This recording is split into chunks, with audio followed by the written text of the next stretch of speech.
यूहान किम को जख्मी हालत में अपने घर ले आता है और वहीं पर उसका इलाज करता है। यूहान के ऑफिस में बॉम्ब ब्लास्ट की खबर पूरे देश में आग की तरह फैल जाती है और अगले दिन रिपोर्टर्स यूहान का इंटरव्यू लेने आ जाते हैं। यूहान सभी को बताता है कि उसे ज्यादा चोट नहीं आई है। सभी रिपोर्टर्स यूहान से पूछते कि क्या इस हादसे के बाद में लाइव कोर्ट रूम बंद हो जाएगा, तो यूहान ना में जवाब देते हुए कहता है कि लाइव कोर्ट रूम सेशंस ऐसे ही चलते रहेंगे और अगला केस हम मिस चा के बेटे का लेंगे, जो कि कई बार पब्लिकली मासूम लोगों को अब्यूज करता है। आप लोगों को याद है, मैंने पिछले एपिसोड में बताया था कि यूहान ने अगले ट्रायल्स के लिए बहुत ही आम सा केस चुना है। ये आम सा केस मिस चा के सन की बेटे का ही था। ये खबर जैसे ही मिस चा को पता चलती, उन्हें समझ ही नहीं आता कि वो इस बार अपने बेटे की गलती को कैसे छुपाए। रिपोर्टर्स यूहान से पूछते भी है कि क्या जस्टिस ऑफ मिनिस्ट्री मिनिस्टर चा अपने बेटे को बचाने की कोशिश नहीं करेंगी। रिपोर्टर्स के इस सवाल का यूहान मुस्कुराते हुए जवाब देता है कि हाथी चले बाजार और कुत्ते भूखे हजार। इस कहावत के जरिए यूहान ने अपने दुश्मन तक जंग का पैगाम पहुंचा दिया था। टीवी की दूसरी तरफ मिस्टर समझ गई थी कि डॉगी किसे कहा गया है। सोइन किम के लिए बहुत परेशान थी और वो यूहान से जाकर मिलती है ताकि वो किम के बारे में कुछ पता लगा सके। सोइन यूहान को बताती कि वो किम की बहुत अच्छी दोस्त है और साथ ही साथ एक पुलिस इंस्पेक्टर भी है। ये सारी बातें सुनने के बाद यूहान सोइन को बताता है कि किम बिल्कुल सही सलामत है। ये जानने के बाद सोइन यूहान से पूछती कि किम कहाँ पर है, तो यूहान उसे किम के बारे में बताने से मना कर देता है, ये कहकर कि पहले उसे कल्प्रेट को ढूंढना चाहिए और किम उसके साथ सुरक्षित है, तो उसे किम की चिंता करने की जरूरत नहीं। यूहान के घर पर जैसे ही नानी किम को पहली बार देखती है, उनके हाथ से खाने की ट्रे छूट जाती है। प्लेट गिरने की आवाज से किम भी अपनी नींद से जाग जाता है और वो नानी प्लेट्स लेकर वहाँ से चली जाती है। नींद से जागने के बाद किम यूहान की मेंशन का निरीक्षण करने लगता है। यूहान का घर बहुत ही सुंदर लोकेशन पर था, बिल्कुल फेरी टेल जैसा। घर में घूमते वक्त किम की मुलाकात एक लड़की से होती है। ये लड़की अपाहिज थी और इसे चलने के लिए व्हील चेयर का सहारा लेना पड़ता था। किम के नाम पूछने पर वो लड़की बताती कि उसका नाम एलिया है। एलिया किम से बहुत रूडली बात करती कि मुझसे पूछता भी है कि क्या मेरी कोई बात तुम्हें पसंद नहीं आई है जो तुम मेरे साथ ऐसे बात कर रही हो। किम के इस क्वेश्चन का एलिया जवाब देते हुए कहती है कि मुझे तुम्हारी शक्ल बिल्कुल पसंद नहीं है और गुस्से से वहाँ से चली जाती है। वहाँ से जाते वक्त एलिया की आंखों में आंसू थे और किम को समझ ही नहीं आ रहा था कि एलिया उसके साथ में ऐसे बिहेव क्यों कर रही है।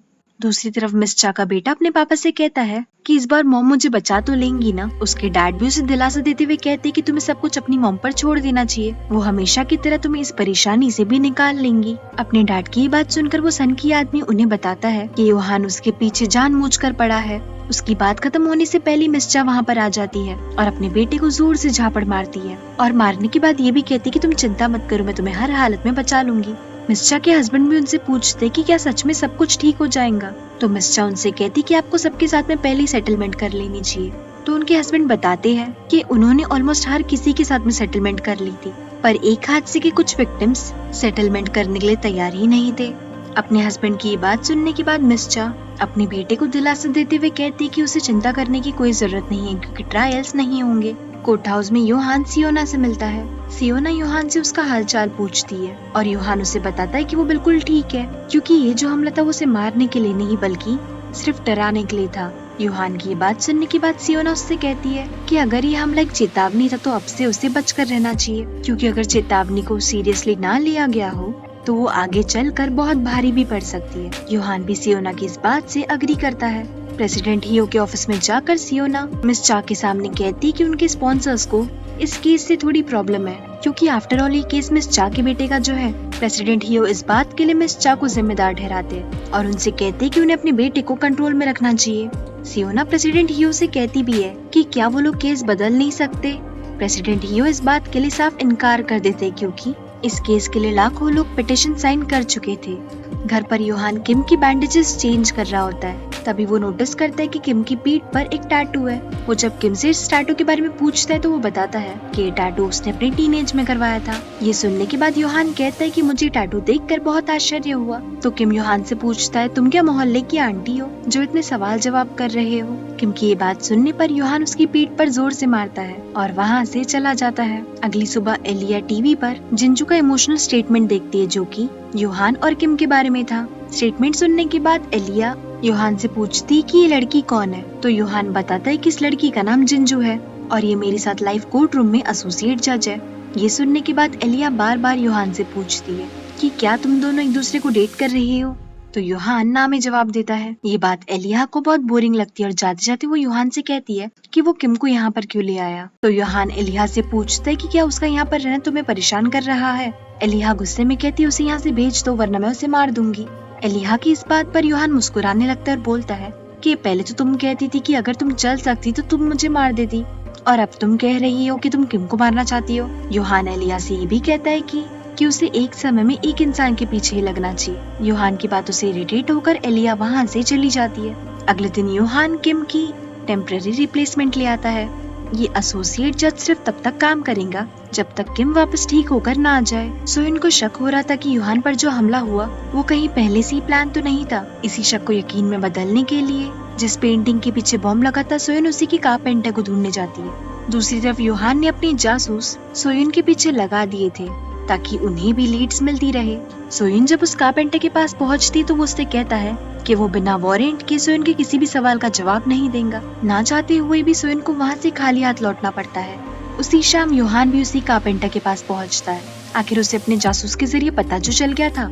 उस कारपेंटर और यूहान के बीच में बहुत हाथापाई होती है और आखिर में यूहान से हारने के बाद वो कारपेंटर बताता है कि सोशल रिस्पॉन्सिबिलिटी फाउंडेशन के किसी मेंबर ने ही उसे यूहान के ऑफिस में बॉम्ब लगाने के लिए कहा था। सारी सच्चाई जानने के बाद यूहान का जासूस उसे पूछता है कि क्या आप ये सब किम के लिए कर रही हो। यूहान इस बात का कोई जवाब नहीं देता और वहाँ से चला जाता है। घर आकर यूहान किम को उसका मोबाइल फोन देता है और किम सबसे पहले सोयन को कॉल करता है। किम का कॉल देखकर सोयन बहुत खुश होती है। किम का हालचाल जानने के बाद वो उससे पूछती कि वो कहाँ पर है तो किम उसे बताता है कि वो यूहान के घर पर है। ये बात जानते से ही सोयन सरप्राइज हो जाती है और किम से पूछती है कि तुम उसके घर पर अब तक क्या कर रहे हो। तो किम बताता है कि यूहान का घर बहुत ही ज्यादा सेफ है तो तुम्हें चिंता करने की जरूरत नहीं है।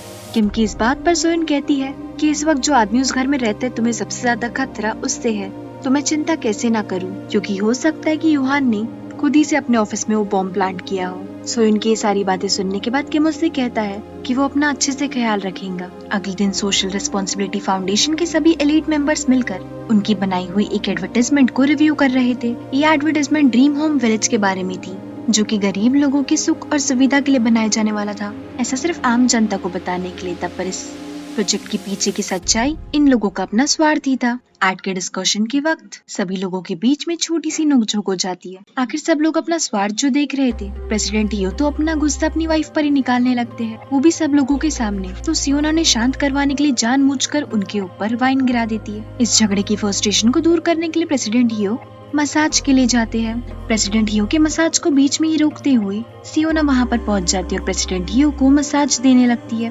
प्रेसिडेंट हियो भी इस बात से बहुत हैरान थे कि सियोना ये सब क्यों कर रही है, पर सियोना उनसे कहती है कि चेयरमैन सीओ से मिलने से पहले मैं बहुत ही गरीब हुआ करती थी और उसी गरीबी के चलते मैं एक मसाज सेंटर में काम भी किया करती थी।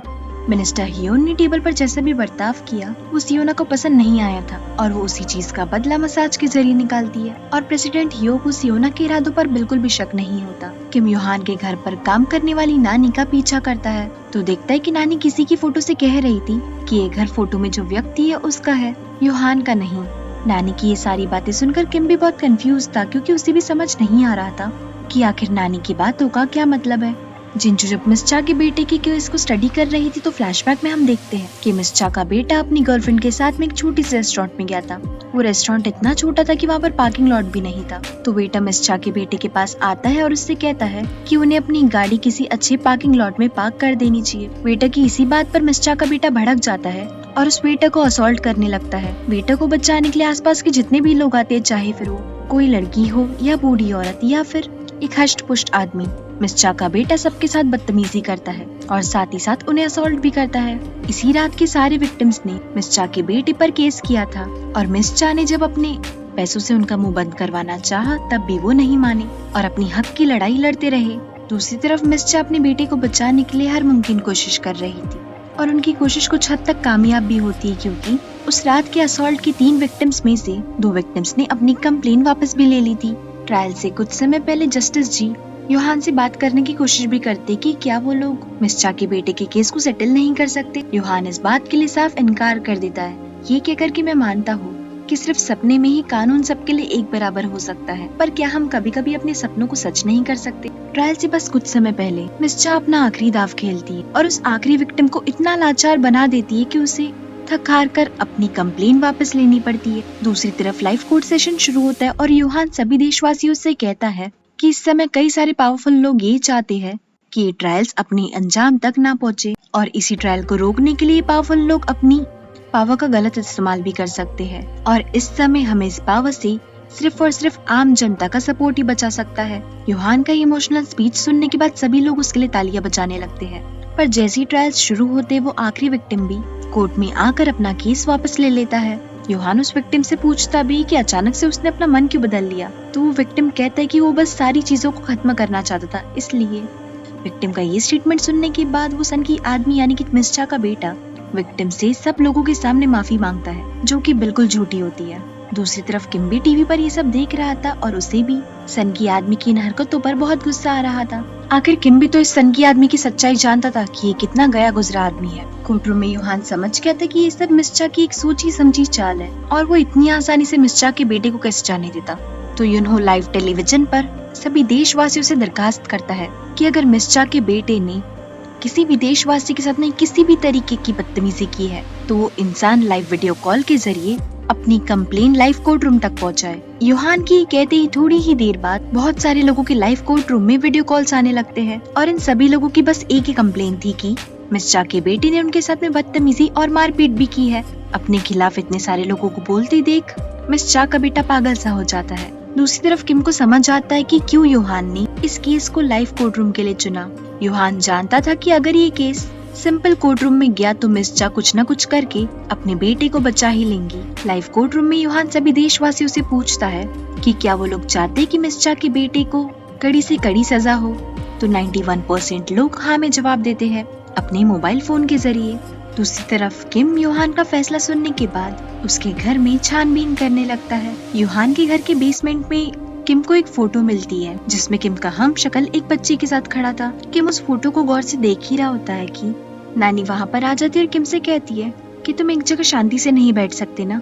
किम नानी की बातों पर ध्यान ना देते हुए उनसे पूछता है कि इस तस्वीर में यह आदमी कौन है, तो नानी बताती है कि यह आदमी आइजैक है जो कि इस घर का मालिक है। साथ ही साथ नानी ये भी बताती है कि आइजैक यूहान का बड़ा भाई है। इतनी सारी बातें जानने के बाद किम क्यूरियस होकर नानी से पूछता है तो क्या ये आदमी इस बेसमेंट में रहता था, तो नानी थोड़ी सोच में पड़ जाती है और फिर बताती है कि ये कमरा यूहान का है। किम आइजैक और यूहान के बारे में और जानना चाहता था तो वो नानी को सच्चाई बताने के लिए फोर्स करता है। किम के ज्यादा फोर्स करने पर नानी बताती है कि आइजैक ने अपनी माँ को बहुत छोटी उम्र में ही खो दिया था और आइजैक के डैड भी इस बात से बहुत दुखी रहने लगे थे। एक दिन जब आइजैक के डैड अपनी दोस्त के साथ किसी बार में गए थे, वहाँ पर उन्होंने एक वेट्रेस को देखा। आइजैक के डैड बहुत ड्रंक थे और इसी नशे की हालत में उन्होंने बार में काम करने वाली एक वेट्रेस के साथ रात गुजारी। नतीजन वो वेट्रेस प्रेग्नेंट हो गई और उसी प्रेगनेंसी का नतीजा यूहान है।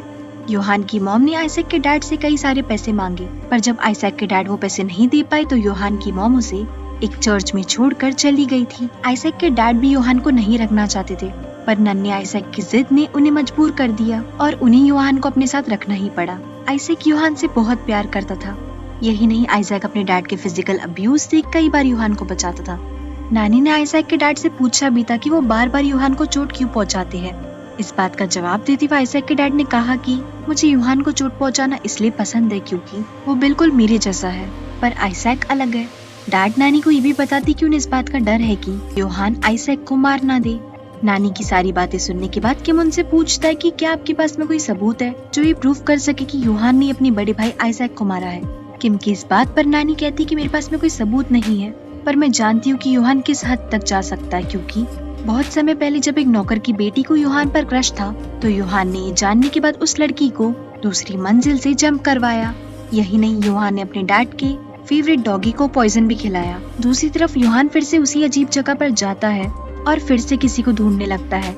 यूहान को जब वो आदमी मिल जाता है जिसे वो ढूंढ रहा था, वो आदमी यूहान को देखकर भागने लगता है और एक्सीडेंटली छत से नीचे गिर जाता है। यूहान जब उस आदमी के पास पहुंचता है तो वो आदमी यूहान से अपनी जान बचाने की भीख मांगता है, पर यूहान उस आदमी की कोई बात नहीं सुनता और उस आदमी के हाथ से एक्सपेंसिव वॉच निकालते वक्त यूहान उससे कहता है कि शायद तुम्हें ये घड़ी बहुत पसंद होगी, तभी तो तुमने इसे अब तक नहीं बेचा।